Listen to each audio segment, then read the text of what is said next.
السلام علیکم ناظرین، میں ہوں ایم نیوز کراچی کے ساتھ صبا حیدر خبر شامل کرتے ہیں۔ میلسی سے ہمارے رپورٹر شیخ سید احمد کی رپورٹ کے مطابق میلسی آر پی او ملتان عثمان اکرم گھوندل نے سرکل میلسی کا دورہ کیا، جہاں انہوں نے تھانہ مترو کی زیر تعمیر عمارت کا تفصیلی جائزہ لیا۔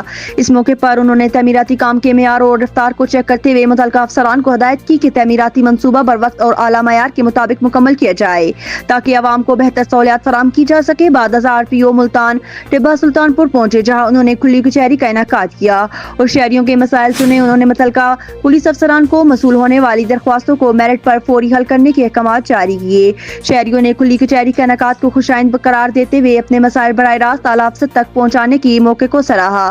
آر پی او ملتان نے تھانہ ٹبہ سلطان پور میں ریکارڈ، فرنٹ ڈیسک اور حوالات کا بھی معائنہ کیا، جبکہ صفائی اور سیکورٹی انتظامات کا جائزہ لیتے ہوئے اہلکاروں کو خوش اخلاقی اور عوام سے بہتر رویہ اپنانے کی تاکید کی۔ دورے کے دوران عثمان اکرم گھوندل نے ٹبہ سلطان پور میں پولیس خدمت مرکز کا افتتاح بھی کیا۔ اس موقع پر انہوں نے کہا کہ پولیس خدمت مرکز کے قیام کا مقصد شہریوں کو جدید سہولیات کی فراہمی اور ایک ہی چھت کے نیچے پولیس کی تمام سروسز مہیا کرنا ہے تاکہ عوام کو بہتر اور فوری ریلیف فراہم کیا جا سکے۔